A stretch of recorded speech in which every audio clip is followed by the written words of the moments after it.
This right here, this is absolutely ridiculous.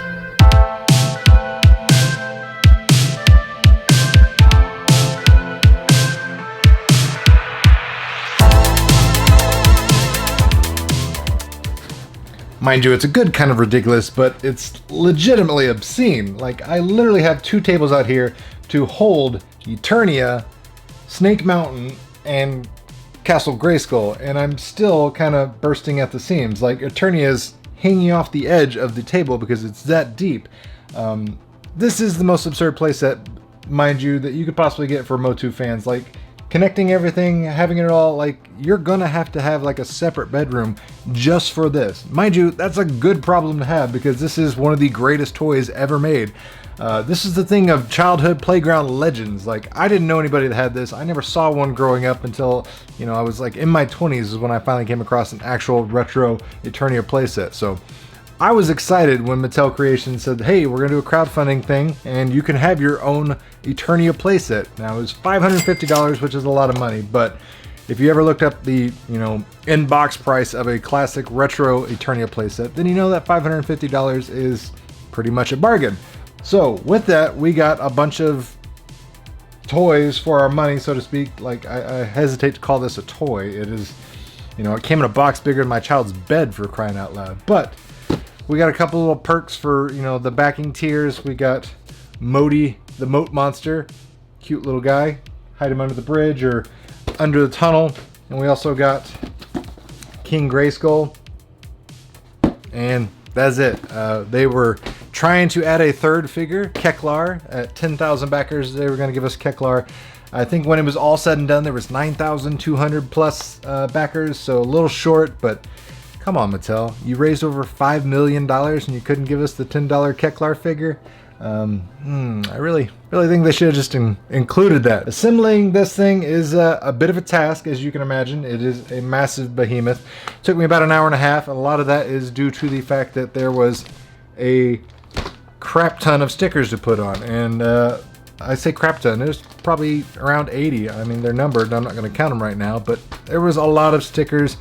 And one thing I wasn't impressed with, the quality of the stickers. Like, these are a one-time only type of sticker. Like, you put it on there and maybe you didn't line it up correctly, you can try to remove it, it like separates and disintegrates immediately.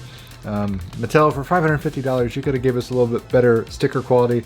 Like, I had to put a bunch of stickers on Castle Grayskull when I got it. I moved a couple of those, never had that kind of issue where it would separate. So if you are waiting on your Eternia playset, you haven't got it in the mail yet, and you're maybe haven't assembled it yet, make sure you take your time with the stickers, get some tweezers, help yourself align the edges and everything, because once you stick that bad boy on there and you try to move it, you're just going to rip that sticker and it's going to disintegrate and won't stick any longer, and you're just going to be pulling your hair out.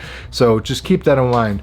Instruction wise, I got to applaud them though. They did a good job, both with color instructions of how to assemble the playset as well as where the stickers go. And all the action features, accessories, everything. So they did a good job there. Previously, you know, all the other playsets, they all come with those cheap, paper thin, black and white instruction manuals. Wasn't the case here. Of course, we get our little mini comic for $550. You better get a mini comic, but you know, nice little Battlefield Eternia mini comic. And of course, we got loads of accessories and doodads and gizmos, and I'll go over just all the playset features. But first and foremost, gotta say, I love it. $550, yeah, it's a stupid amount of money, but this is a childhood dream come true, like I said before. Like, I don't know where I'm gonna put this. Having Snake Mountain, Castle Grayskull, and Eternia lined up literally takes 10 foot of table space for me, but it's just absolutely amazing. Fortunately, another thing that I was very excited to see was I got a mint condition box. Now, there's a lot of people that are getting all sorts of damage from FedEx on their box. Fortunately, I just miraculously lucked out and I wasn't the case. My box is minty fresh and I love it. Mattel kind of screwed the pooch on this. They did some good packing as far as the corners. They did some nice little protectors there on the corners, but they did nothing for the sides. You know, the glam shot, the nice beautiful Eternia image.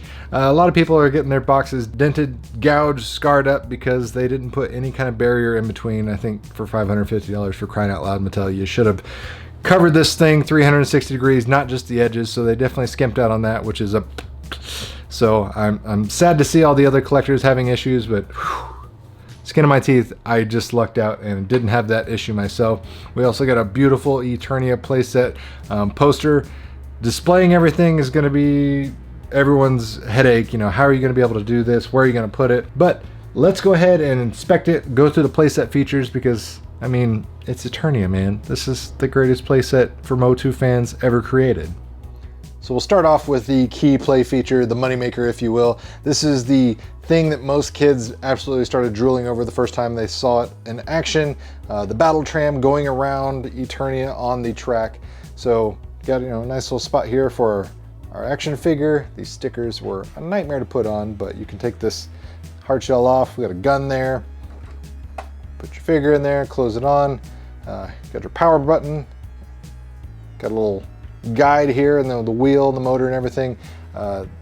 Batteries are not included. Even for $550, you have to include your own 2 AA batteries, so that is kind of funny. But if you're an in-the-box collector, don't worry, you don't have batteries already installed or anything like that that are going to corrode and explode over the years. So you turn it on, and it goes around on this journey. Does it make noise? Absolutely. Is it slow? Of course. You're definitely going to want fresh batteries, because it does kind of chug a little going back up the hill, but it always makes it. Clearance wise, I had no issues. And of course, you can switch out the battle tram for other pieces. So everything is kind of connected via little slide spots right there. It just comes on and off. Again, like I said, the battle tram does have an open and shut front, as well as a back hatch there. So you can put your figures in there nice and easy. Here's your motor. Very simple, nice little simple wheel there. You put on the old jet fighter. There you go, put your figure in there, push them around, slide it out. And of course you have your sky cage. This thing is awesome. Put it on there. Has this nice little lever here. When it goes around, catches a little track that sticks out, opens the cage, drops your figure wherever you want them. You can move it wherever you see fit along the tram tracks, and you can take the motor out. And if you want something really absurd, you know, you put your Jetpack Fighter gun on there, and then you've got an overzealous double gunning sky cage. Now, you can't really put it on the motor or anything like that at this point. It's just kind of a decoration or, you know, an action feature. But that is your 3 moving parts, if you will, that go around the track. And then we have the most prominent front-facing feature, the giant lion face. We've got the drawbridge, we got the moat in here, we got all sorts of accessories. As you can see, got some glorious weapons down there. Nice little color gradation going from stone to, you know, faux water. There's no holes in this, so technically if you want to put some water in there, you could, but, you know, by God, you'd have a mess of a time trying to move this thing around with water sloshing around. Threw some extra weapons in there. This thing came with loads of weapons and armors for the little armory that's kind of upstairs, if you will. Nice little hidden feature. Take one of these gargoyles off. Got your little spider web there. Put it back on. You're gonna lift this one up. Pops the drawbridge up and down, or at least up. You got to manually push it back down. But all we're doing is kind of a little secret lever there. Put it back down, and then we go over here, right here. As you can see, we got a track. Push to the right, and chomp, chomp. Is that not awesome? Got these articulating arms, jaw hinges down, and then swallows up whatever unsuspecting person was there. We got little pegs here on the drawbridge, as well on the steps, so you can pose your figures. So one thing to note is you can lock this jaw down. So you push down, you feel a little spring tension, and then it locks down. That way you can actually put your figure in front and make sure they get eaten. Of course, we've got Viper Tower, articulated jaw, whole thing snaps down, has control in the middle section there. Nice little handle you pull down. I've got actual metal chains and not, you know, cheap plastic or anything like that. Assembling this is pretty straightforward. You're just basically putting the chains on, putting these 4 connecting posts, and then putting the handle there for the Viper. But it's a very cool feature. You can turn him around using the handle, and of course when you pull down, he strikes, and when he strikes, that jaw opens and clamps down. So if you've got some poor unsuspecting victim on the tram or hanging on sort of any kind of cliff edge nearby, strike, and there you get you. At the very tippy top of the central tower, I've got you know, He-Man figure that was not included, but got him there. Man in the guns. You're gonna push these 2 side buttons right there and it fires off the missiles. We've got 3 flags up here, and these are the thinnest material I've ever felt in my entire life. Like, it's cloth, it's fabric, but it's paper thin. Like, if I feel like I wanted to, I could literally just tear it in half. Definitely very cheap material there, so I won't say be careful with them, because I don't think you're going to be playing with the flags too much, but definitely wish they would have used a better quality or a little bit thicker material on these flags, because it really just does absolutely feel paper thin. But firing these guns is cool. The whole base is not connected, so you can take it off. You can adjust the angle, sliding it up and down, as you can see right there. So that is a very cool feature. And then last but not least, we've got Grayskull Tower over here. Very simple, again, just like the Viper Tower as far as assembly. It's just basically snapping it into the base, putting in these 4 arms, and then you're kind of good to go. Cool playset feature we have here is this kind of booby trap mace that lines up there on the tram track, and once it goes, it hits that ball and it drops the gate, and then you've locked somebody away into their little prison down there. Very easy to use. Like I said, you just kind of put this chain over the top there, kind of lace it in between that little mouthpiece right there. Also got several grappling hooks. Threw one on there, triclops. You can hang them on the tram track if you wish, dangling wherever, but it works pretty much wherever you can get a hook.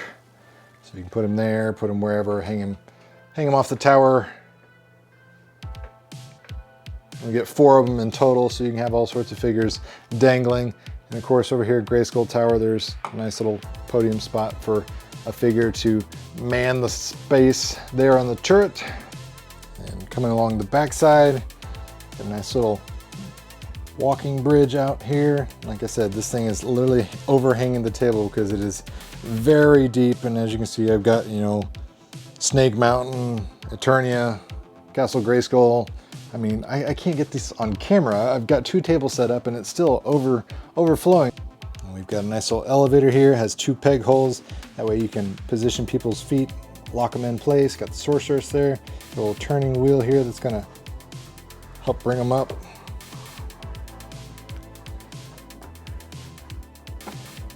And locked in place, so you don't have to worry about holding it or anything like that once they get there. Armory, like I said, we got loads of weapons and accessories. Nice little cage.